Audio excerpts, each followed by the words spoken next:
नमस्कार, मैं प्रिया। आज है 20 दिसंबर। चले जाते हैं बिहार की 25 बड़ी खबरों को। इंटेलिजेंस ब्यूरो में ग्रेजुएट के लिए ACIO की 2000 भर्ती। गृह मंत्रालय के अंतर्गत आने वाले इंटेलिजेंस ब्यूरो ने assistant central intelligence officer grade 2 executive परीक्षा 2020 का नोटिफिकेशन जारी किया है। ACIO की 2020 वैकेंसी निकाली गई है। इनमें 989 वैकेंसी अनारक्षित है, 113 EWS, 417 OBC, 360 SC, 121 ST के लिए अनारक्षित है। इच्छुक उम्मीदवार www.mha.gov.in या फिर www.ncs.gov.in पर जाकर आवेदन कर सकते हैं। ऑनलाइन आवेदन की अंतिम तारीख 9 जनवरी 2021 है। स्कूल और कोचिंग खोलने से पहले इन शर्तों का करना होगा पालन। बिहार सरकार ने 4 जनवरी 2021 से अपर क्लास के स्कूल और कोचिंग संस्थान खोलने का फैसला सुनाया है। क्राइसिस मैनेजमेंट ग्रुप की बैठक में यह निर्णय पहले ही ले लिया गया है। हालांकि अब नियम कानून को साझा किया गया है। आपदा प्रबंधन विभाग द्वारा जारी निर्देश के अनुसार स्कूल कॉलेज प्रबंधन मास्क और शारीरिक दूरी के नियमों का पालन कराएंगे। विद्यार्थियों के लिए अनिवार्य रूप से मास्क पहनना आवश्यक होगा। स्कूल कॉलेज रोटेशन में चलेंगे। आधे छात्र एक दिन आएंगे, आधे दूसरे दिन आएंगे। स्कूलों की भांति यही नियम सभी कॉलेज में भी प्रभावी होगा। इसके साथ ही बिहार के सरकारी स्कूल में पढ़ने वाले छात्रों को शिक्षा विभाग की तरफ से शिक्षकों और छात्रों दोनों को मुफ्त मास्क दिए जाने का फैसला भी लिया गया है। वैशाली के बुद्धा स्तूप में आपको देखने को मिलेगा बहुत कुछ खास। गौतम बुद्ध के काल के गौरव का वर्णन करता बुद्धा स्तूप बहुत ही सुंदर और दर्शनीय है। अगर आप यहाँ घूमने जाए तो प्रयास करें कि सूर्योदय के समय पहुंचे। उस समय यहाँ का दृश्य सबसे सुंदर और मनोहर होता है। आप इस खूबसूरत सुबह को अपने कैमरे में भी कैद कर सकते हैं। यहाँ प्रवेश के लिए किसी तरह का शुल्क नहीं देना होता है। बाइक के लिए मनचाहा नंबर लेना हुआ सस्ता। बाइक के लिए मनचाहा नंबर लेना अब और भी सस्ता हो गया है। अब फैंसी और मनपसंद नंबर लगाने का शौक रखने वालों की जेब ज्यादा ढीली नहीं होगी। इसके लिए परिवहन विभाग ने मनपसंद नंबर के आधार पर शुल्क में भारी कमी की है। महज 5000 में आपको मनचाहा नंबर के लिए दावा किया जा सकता है। इसके बारे में जानकारी देते हुए परिवहन विभाग संजय कुमार अग्रवाल ने बताया है कि अब 2 पहिया वाहनों में 0101 0100 0012 1234 जैसे मनपसंद नंबर के लिए आधार शुल्क 20,000 रुपए कम लगेगा। पहले मनचाहा नंबर के लिए 35,000 रुपए देने पड़ते थे, मगर अब इसे घटाकर 15,000 रुपए कर दिया गया है। वहीं 0121, 0123 और 0151 आदि मनपसंद नंबर के लिए पहले 16,000 रुपए देने पड़ते थे, जिसे घटाकर अब 10,000 रुपए कर दिया गया है। बिहार में 11 विभागों में चुनिंदा शिकायतों का तुरंत होगा निपटारा। सरकारी कामकाज के तरीके में तकनीकी बदलाव आ गई है। इसी में संचार माध्यम की बदलती तकनीक और बढ़ते प्रभाव के आसरे राज्य अब जनता की समस्याओं का निपटारा करना चाहती है। बिहार की नीतीश सरकार बेहद ही कम समय में समस्याओं का निपटारा ज्यादा प्रभावी ढंग से करने के लिए सोशल साइट्स को माध्यम बनाने जा रही है। इसके तहत फेसबुक, ट्विटर, लिंक्डइन समेत अन्य किसी भी सोशल साइट पर मौजूदा सरकारी विभाग के पेज या बिहार सरकार के सरकारी पेज पर अगर कोई किसी समस्या को लेकर शिकायत करता है तो उसका समाधान तुरंत किया जाएगा। बिहार में कोरोना के मिले 700 से ज्यादा मामले। स्वास्थ्य विभाग की तरफ से साझा की गई जानकारी के अनुसार बिहार में बीते दिन के पिछले 24 घंटे में कुल मिलाकर 712 मामले सामने आए हैं, जिसके बाद प्रभावितों की संख्या बढ़कर 2,46,645 पर पहुंच गई है। वहीं प्रभावित टॉप 3 जिलों की बात करें तो राजधानी पटना में 288 नए मामलों की पुष्टि हुई है। इसके साथ ही सारण में 39 तो वहीं नवादा में 35 मामले सामने आए हैं।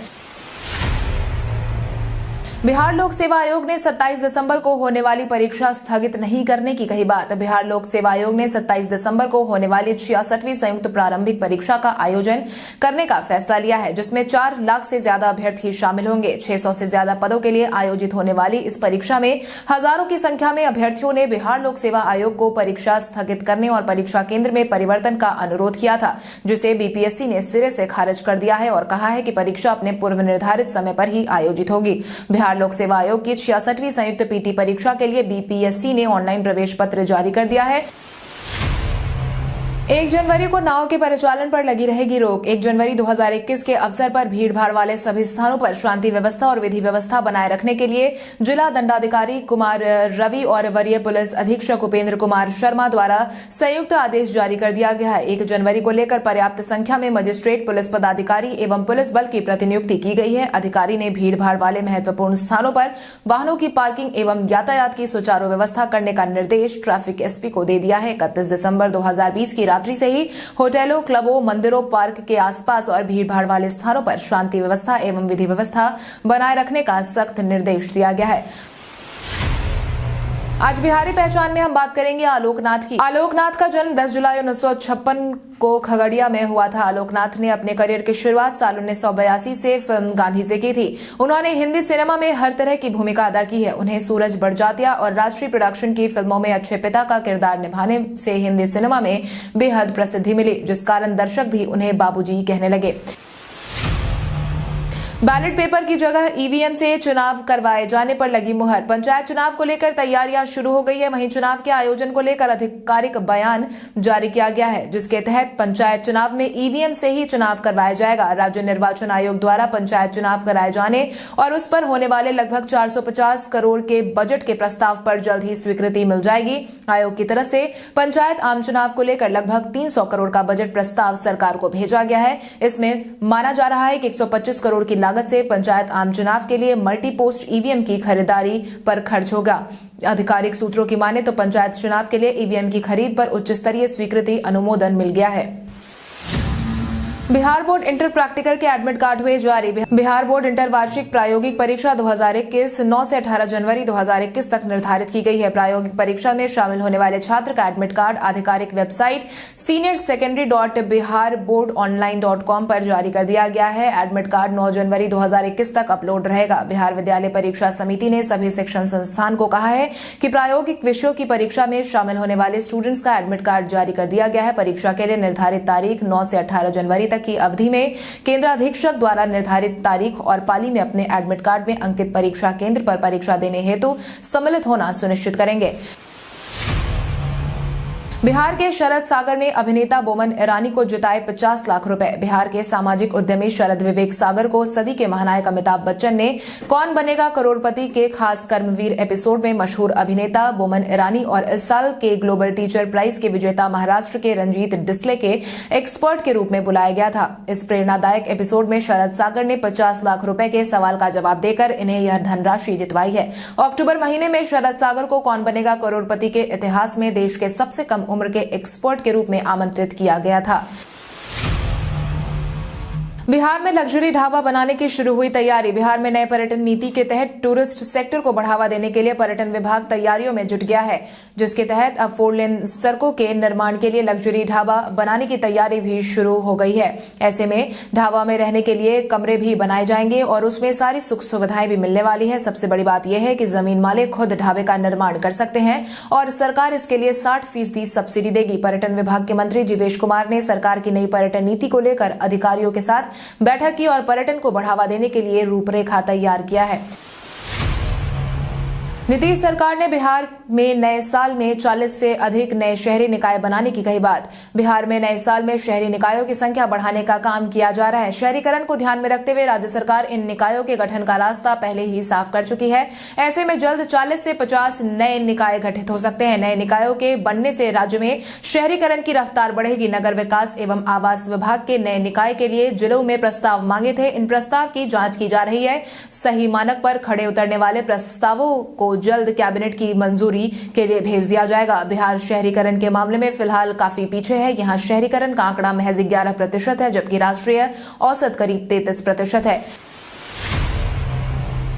नए साल में दरभंगा एयरपोर्ट का होगा अपना हैंगर। दरभंगा एयरपोर्ट का नए साल में अपना हैंगर होगा, जिसके बाद यहां 2 विमान एक साथ खड़ी हो सकेंगी। हैंगर का कार्य अंतिम चरण में है। इसको लेकर तैयारियां जोर शोर से चल रही हैं। उम्मीद जताई जा रही है कि 6 जनवरी से हैंगर चालू हो जाएगा। इसके बाद विमान को हैंगर में खड़ा किया जा सकेगा। अब तक जो भी विमान दरभंगा एयरपोर्ट पर उतरती है वो रनवे पर ही उड़ान भरने तक खड़ी रहती है। इसके कारण दरभंगा एयरपोर्ट पर विमानों की संख्या बढ़ाने में परेशानी आ रही थी। हैंगर बन जाने के बाद 2 विमानों को यहां पार्क किया जा सकेगा।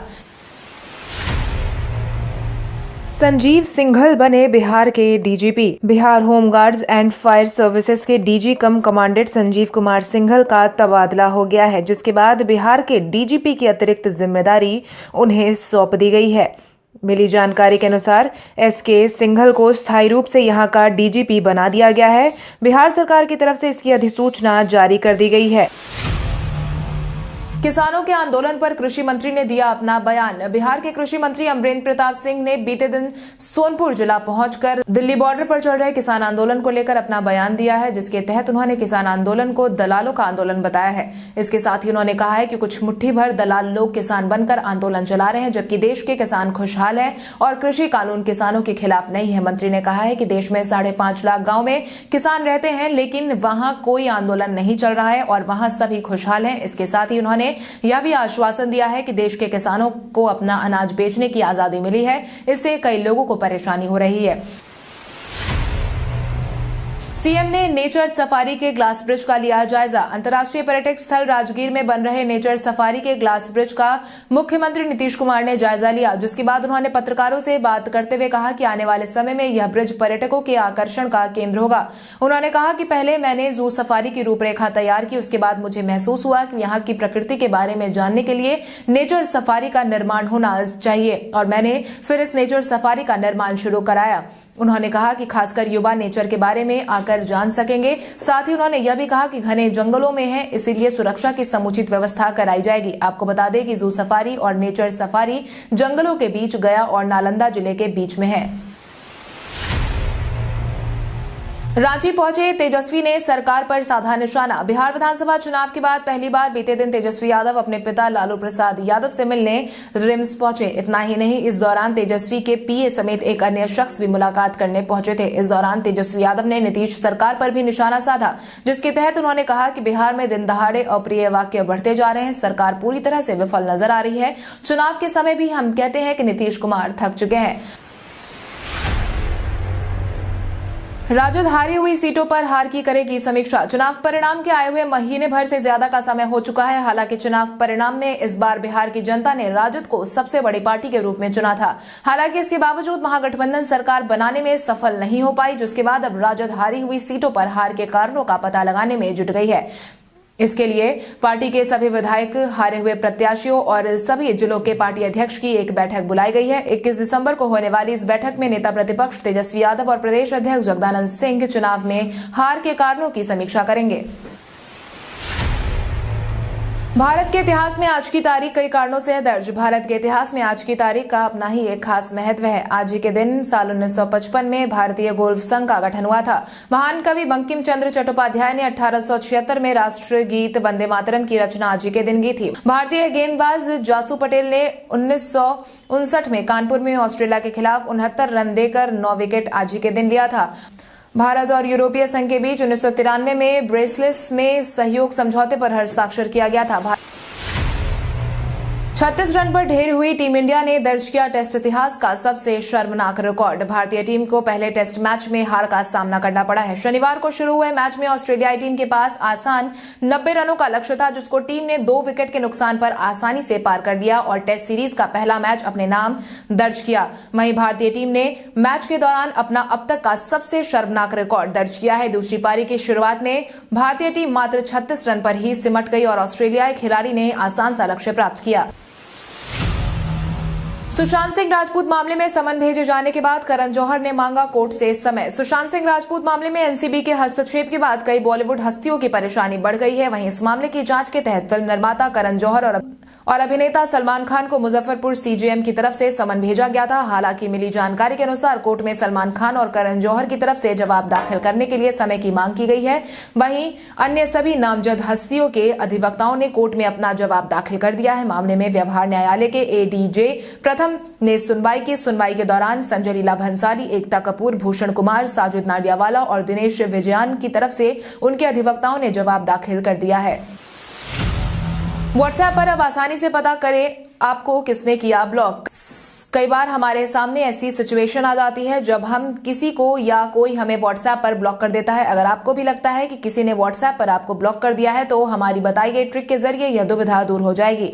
अगर आप ब्लॉक हुए हैं तो सबसे पहली चीज जो आपको करनी है वो उस कॉन्टैक्ट का लास्ट सीन और प्रोफाइल पिक्चर चेक करना है। ब्लॉक करने पर व्यक्ति का ऑनलाइन स्टेटस, लास्ट सीन और डीपी दिखनी बंद हो जाएगी। जब आप किसी को व्हाट्सएप मैसेज भेजते हैं तो रिसीव होने पर मैसेज के नीचे डबल टिक बन जाता है। हालांकि ब्लॉक करने वाले व्यक्ति को हमारा मैसेज पहुंचता ही नहीं है। अब आइए जानते हैं सराफा बाजार और पेट्रोल डीजल के क्या थे भाव। अगर हम सराफा बाजार की बात करें तो सोने का भाव 19 दिसंबर को 22 कैरेट के लिए प्रति 10 ग्राम 48,710 रुपए था। वहीं 24 कैरेट के लिए प्रति 10 ग्राम 49,710 रुपए था। वहीं अगर हम चांदी की बात करें तो चांदी का भाव प्रति किलो 67,900 रुपए था। इसके अलावा राजधानी पटना में पेट्रोल की कीमत 86.32 रुपए प्रति लीटर थी। वहीं डीजल 79.10 रुपए प्रति लीटर था। कल हमारे द्वारा पूछे गए सवाल का जवाब आप में से बहुत सारे यूजर ने हमें कमेंट करके दिया था, उसके लिए आपका बहुत बहुत धन्यवाद। आप में से जिन यूजर ने हमारे सवालों का जवाब दिया है उनके नाम है लवली सिंह, लव कुमार, असलम राज, चंदन यादव, अरविंद पंडित, संतोष कुमार, खुशबू कुमारी, धीरज कुमार, ललन, श्वेता रॉय, ललित कुमार, करीम कुमार, दीपू कुमार, नेहा कुमारी, विक्रम राज, योगेंद्र कुमार। इसके अलावा हमारी टीम को और भी लोगों के जवाब अच्छे लगे हैं, मगर समय के अभाव के कारण हम उनका नाम नहीं ले पाए। लेकिन आप हमारे सवालों का जवाब देते रहे, हम कल आपका नाम लेने की पूरी कोशिश करेंगे। तो चले बढ़ते हैं आज के सवाल की ओर। आज का सवाल कुछ इस प्रकार है। आपके अनुसार बिहार में 4 जनवरी से स्कूल समेत सभी शिक्षण संस्थान खोलने का फैसला सही है या नहीं? अपने जवाब हमें कमेंट करके जरूर बताएं। इसके साथ ही आज के लिए बस इतना ही। अगर आप ये वीडियो हमारा यूट्यूब पर देख रहे हैं तो हमारे चैनल को सब्सक्राइब करें और बेल आइकॉन दबाना ना भूलें। और अगर आप ये वीडियो हमारा फेसबुक पर देख रहे हैं तो इस वीडियो को लाइक करें और ज्यादा से ज्यादा शेयर करें। धन्यवाद।